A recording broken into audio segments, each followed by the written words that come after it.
Hello, welcome to another edition of Blue Ribbon High Performance. We're telling stories of high performers so we can get better every day. I'm Nick McArdle. Chris Webb is here, and Webber, you've spent a whole career in high performance. What does high performance mean to you? Yeah, no, fortunate enough, Nick, to have experience in Olympic sports and professional sports, and picked up a bit of expertise along the way around what we do in high performance and the concept of getting better every day and applying those principles. And I think if I look back at my career of Olympic Games and Rugby World Cups and people I've worked with, is that we can take those key principles and apply them to pretty much everything. And this is about talking to rural and regional Australians who are high performers in their own little niches, and how do we learn from them around maximising their opportunities. So with that in mind, who's our next guest? Yeah, we've got a guy called Ted Laurie.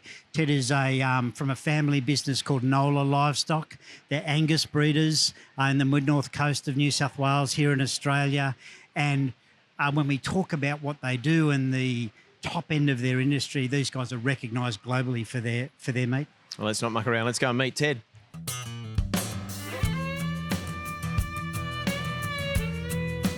Well, Ted, thanks for dropping by. Terrific to see you. Let's start with the basics. What's Nola Livestock? Well, it's a multi-faceted business, but all in cattle, obviously. So we have a commercial herd, 500 or 600 cows, and supply domestic export markets. And we also, probably the increasing factor of our business now is our bull sale. We have a bull sale, pedigree cattle. That's becoming a bigger part of our business, and probably where we're getting more focused on, because it's more of a specialised operation. And a family business, and I think that's really interesting. I know it happens throughout, the livestock industry, but to be able to, pass it down is pretty special. Definitely, and there's nothing better than being able to work with your dad, in my case, and my children have been able to work with me. It's been a fantastic journey, and I'm fifth generation where we are, and my children are six, and we're still there. So it's very special. Nick, the Lauries are Angus breeders, and Angus is a beef breed that's synonymous around the world and recognised. Talk us through the brand of Angus and why it probably is at the high end or a high performance entity in what we're talking about. I think the few things that the Angus breed has got going for it, Chris, and it hasn't just happened, it's been quite a long journey. The Angus breed have been early adoptive of new technology. Performance, objective and subjective measurement has been really strong in the breed over the last 30 years. Yeah. It also has fantastic meat quality, and whether we like it or not, now meat is, for a lot of people, consumers, is a niche product. And so you buy meat when you want to have a really top-class meal, and obviously there's some, hamburger meat, some lower class bikes there too, but it is a niche product. And so every time you have meat now, it needs to be a good eating experience. And so Angus fill that niche, and they are also very well adapted to the Australian environment. And it's got a good reputation, hasn't it? Reputation's everything. Massive reputation. Yeah. Yeah, and I think when we look at high performance, there's traits around and decisions that we make. Interesting, Ted, with the family, originally Devon breeders, and a time period ago decided to change breeds and adapt to the market. High performance is about adaptability. Talk us through how that happened and why.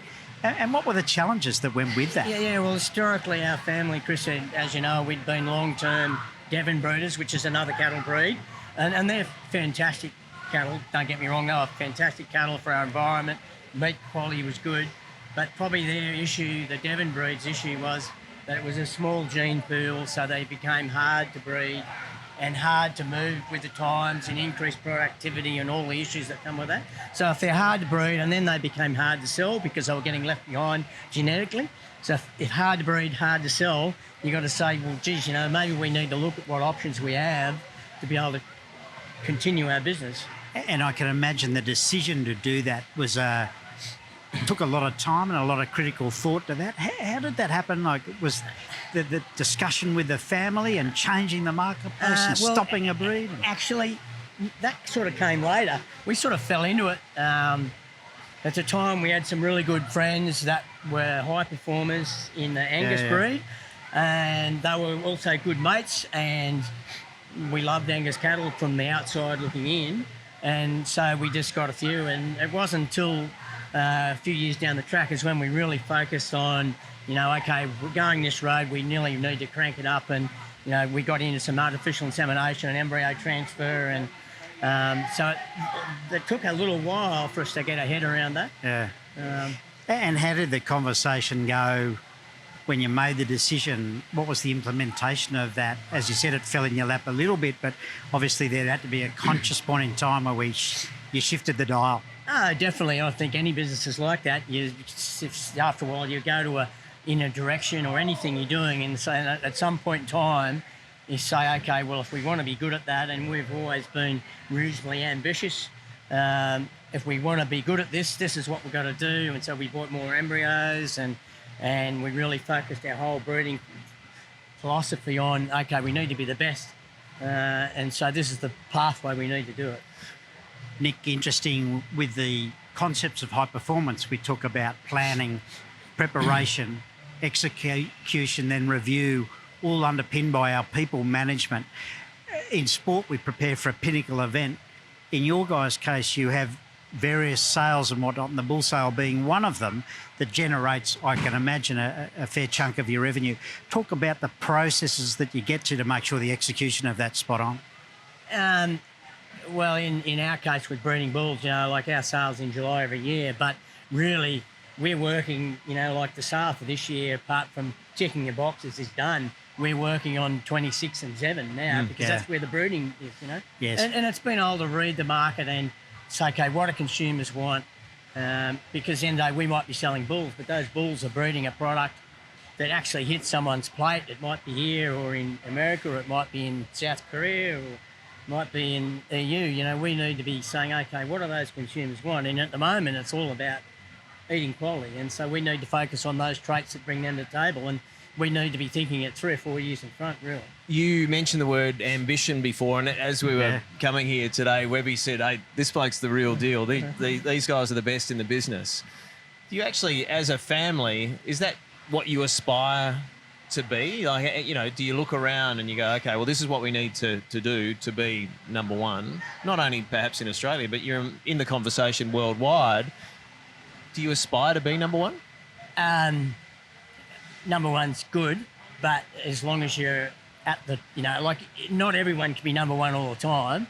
And I think if you chase number one, you might get a bit disillusioned or lead you down the wrong path. I think if you can aspire to be the best you can, and hopefully in the top handful, is probably a good way to look at it. I think you can probably maybe fall into traps if you want to be. We've got to be number one.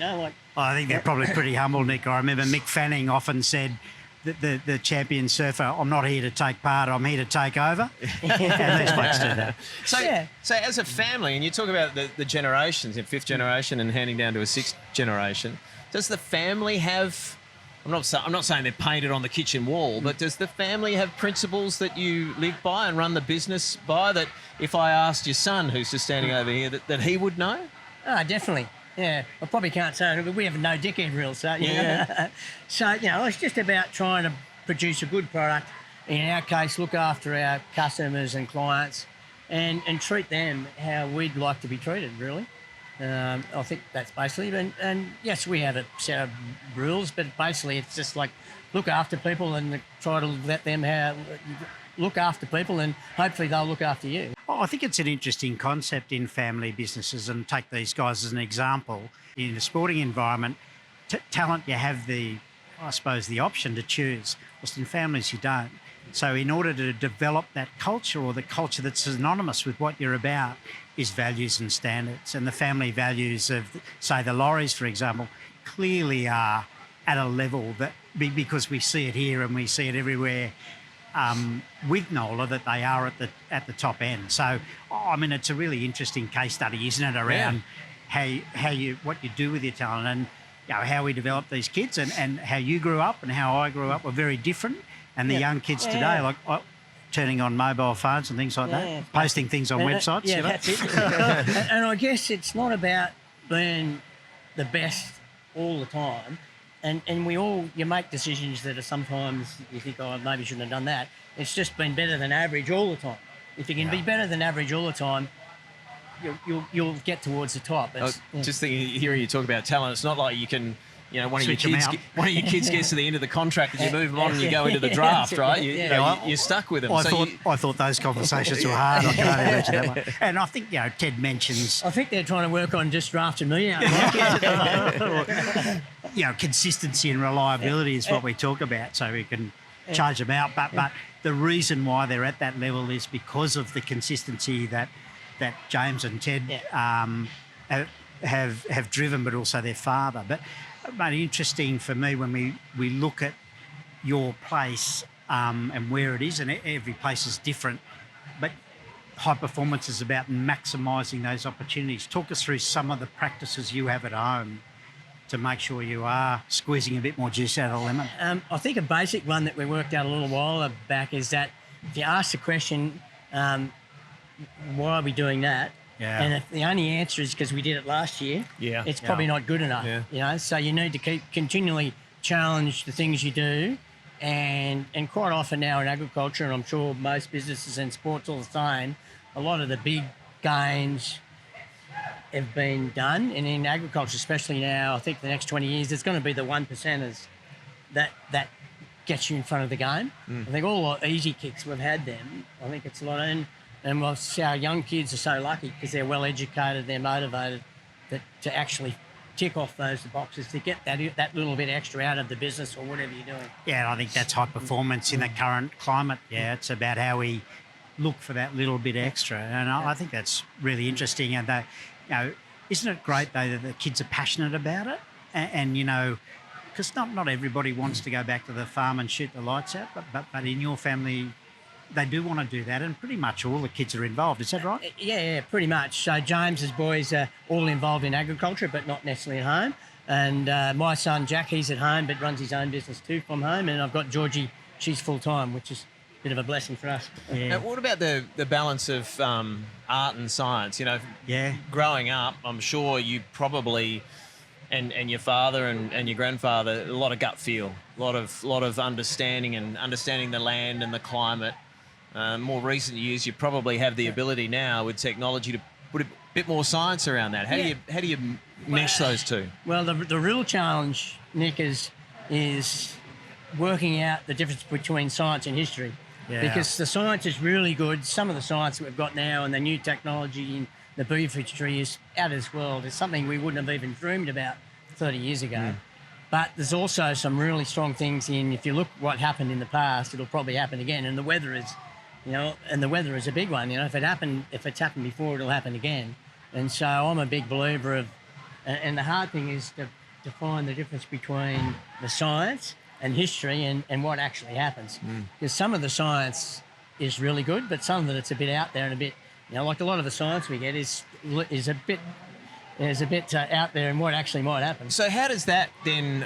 I imagine the kids are more likely to push the scientific and the data-driven evidence, whereas you've got history on your side. How do you work that? Well, I try and beat it into them because they have got science in there, and they know they're a lot more, science-minded because they both did science degrees. All our kids have done degrees of some description in science-based stuff. So yes, they're way in front of me there. I keep trying to bash but that's good, but But there's a practical side of this as well. That's good, but you need to look at all sides of the equation. I think when we look at high performance and as leaders, there's certain ways of thinking that go with that and mindset pieces. And there are a lot of uncontrollables in your world, whatever that might be. And we can't control those, but we can control how we react to them. Topical example at the moment is with the US government employing these tariffs on beef. Talk us through what impact that might have for you and how do you adapt to that, or does it not worry you at all? So the decision-making process, I think any decision in any situation is better than none. So that's probably the starting point. Yeah. Like if you make a decision and then you work out, that was a good decision, you move on and make a better one. If you make a decision and you think, that was a crap decision, you make a better one and hopefully you move on. So you need to make a decision. In the case of the tariffs, the beef industry is well placed at the moment. There's, unfortunately, America is at a 70-year cow herd low. They need our meat. Yeah. So in that case, probably hurts the American consumer a lot more than us. Yeah. Probably the uncertainty and what it does to the world economy, it will affect us, there's no doubt. So Ted, just to wrap up, and you've probably touched on a number of these points, but in summary, your business, your family, high performance principles, some non-negotiables. What do you got? Get out of bed in the morning. Yeah. And if you're 62, still be at the end of the day. Yeah. For me, that's high performance. Yeah. I just think, just continually look at what you're doing and continually question how you do things, why you do it. Look at new technology. Try it. If you're undecided, or if you're decided, you go for it. Growth mindset. That's isn't it. Yeah, That's it. Exactly right. Hey, thanks for joining us. I know it's good for you two to catch up. Love meeting you. Yep. Appreciate your time. No worries. Thanks, Nick. Thanks, Webby.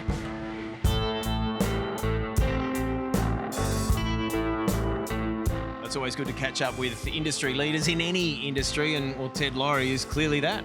Yeah, a really fascinating story. There's a guy, family legacy, 5th generation farmer, beef cattle grazier producer, has adapted a little bit by changing breeds to make sure he's at the forefront. Really interesting around the Angus breed and what it means and the prominence of that. We learn a lot as beef eaters around what they do, and I think he and his brother James and all their kids are involved in the business.